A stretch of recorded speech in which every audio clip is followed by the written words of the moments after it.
Hi, I'm Bill Gaither. Hi, I'm Bill Gaither. Picture a kid at an airport, maybe 8 years old, standing next to his dad, and his dad leans down and says, "Son, I want you to meet Bill Gaither." The kid looks up, dead serious, and asks, "Are you still alive?" Bill Gaither laughed when he told that story, because that is exactly the kind of man he is. A man who has been around long enough to become a legend and humble enough to find that genuinely funny. He turned 90 years old, and the gospel music world stopped everything it was doing to say thank you. And what came pouring in was not polite applause. It was something much closer to love. Bill Gaither, the songwriter, the producer, the architect of the Gaither Homecoming series, has spent 7 decades doing something that sounds simple, but almost nobody actually pulls off, which is showing up for people consistently enough that they never forget it. More than 300 sacred songs carry his name alongside Gloria Gaither, his wife and creative partner, and those songs have traveled into living rooms and sanctuaries and hospital waiting rooms and small country churches in places that the music industry never bothered to map. And yet the birthday messages that came in from artists and friends and fellow ministers were not primarily about the songs at all. They were about the man behind them, the phone calls he made, the stages he offered, the belief he extended to people before they had earned it, and the way he never stopped doing any of those things, even when he could have easily coasted on everything he had already built. The Collingsworth family gathered together and sang, their voices threading through each other the way voices do. When people have sung together long enough that the harmony feels less like a choice and more like a reflex, and what they offered Bill was the thing he has always valued most, which is music given freely and from the heart. Kim Collingsworth and her family have long been part of the Gaither world, and their voices on that birthday tribute carried the specific warmth of people who understand that singing is not just performance, it is communication, and what they were communicating was gratitude. Gospel music as a genre owes a considerable debt to the infrastructure Bill built. The videos, the tours, the television specials, the platform that gave so many artists their first real audience, and the Collingsworth family is one of many who understand that debt personally. Sandy Patty, one of the most celebrated voices in Christian music history, described Bill with a word that keeps surfacing when people talk about him, and that word is coach. Not director, not boss, not executive, but coach, and the distinction matters enormously. After every homecoming concert, Sandy and Don Peslis would leave the venue talking about the game Bill had just called. He brought in this singer at that moment. He felt the room shifting and adjusted accordingly. He understood that a concert is not a set list. It is a living thing with its own momentum and its own emotional logic. And Bill could read that logic and respond to it in real time, the way a great coach reads a game. Sandy put it plainly. Bill Gaither is the best NBA coach in all of gospel music. She has known him since she was 28 years old, and she was saying that at 48, which means 20 years of watching him work, had only deepened her conviction. Franklin Graham sent his own message, and in it he reached back across 70 years of faithful ministry to acknowledge what the Gaither legacy actually represents when you lay it all out, end to end. 70 years of showing up. 70 years of writing, producing, recording, touring, mentoring, and never once deciding that the work was finished. Franklin specifically thanked Bill for the friendship he had extended to Billy Graham over the years. And that acknowledgement carries real weight, because the friendship between those two men was not a professional alliance, it was genuine, and it lasted because both of them were the kind of people who treated friendship as something worth maintaining across decades and distance, and the ordinary attrition of busy lives. Franklin Graham, the president and CEO of both the Billy Graham Evangelistic Association and Samaritan's Purse, does not offer birthday tributes casually, and the warmth in his voice made clear that this one came from somewhere real. 32 years ago, Bill Gaither gave one person the chance to begin producing what would eventually become the Gaither Homecoming videos.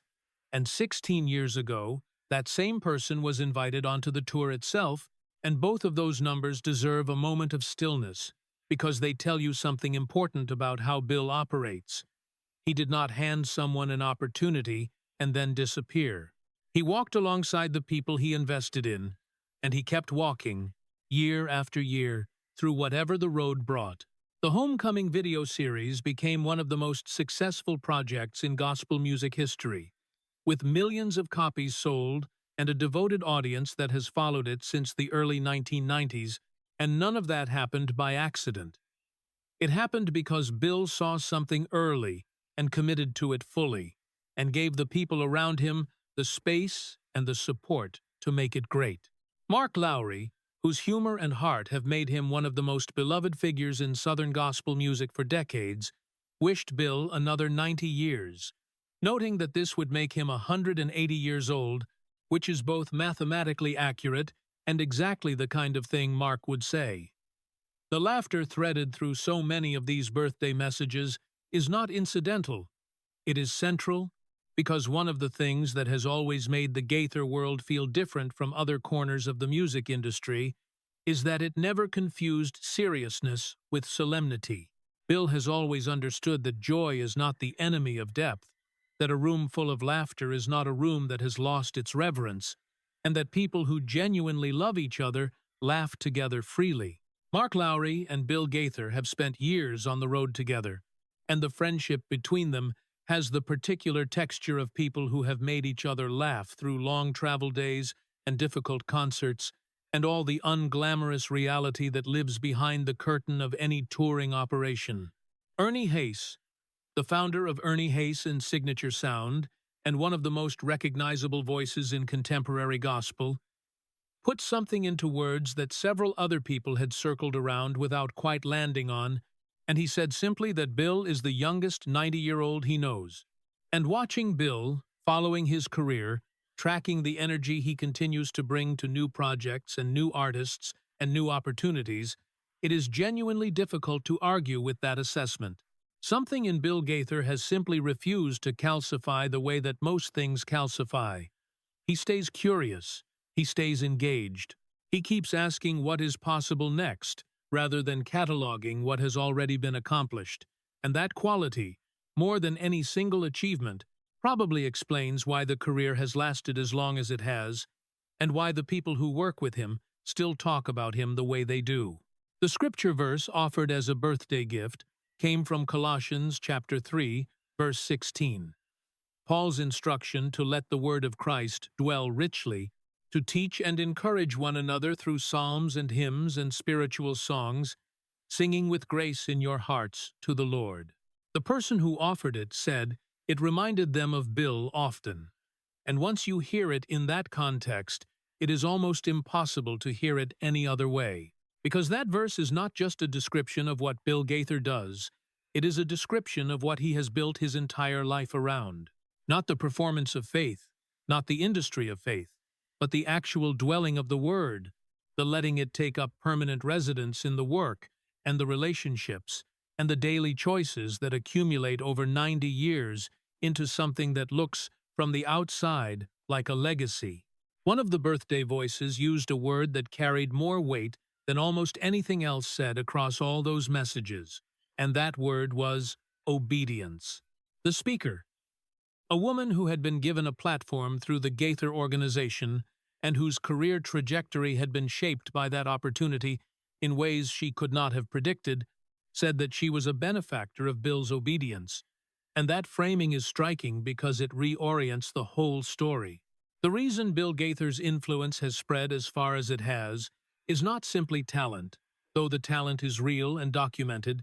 The talent became available to people because Bill said yes to the things he was called to, even when yes was costly, even when yes was complicated, even when staying comfortable would have been so much easier than saying yes one more time.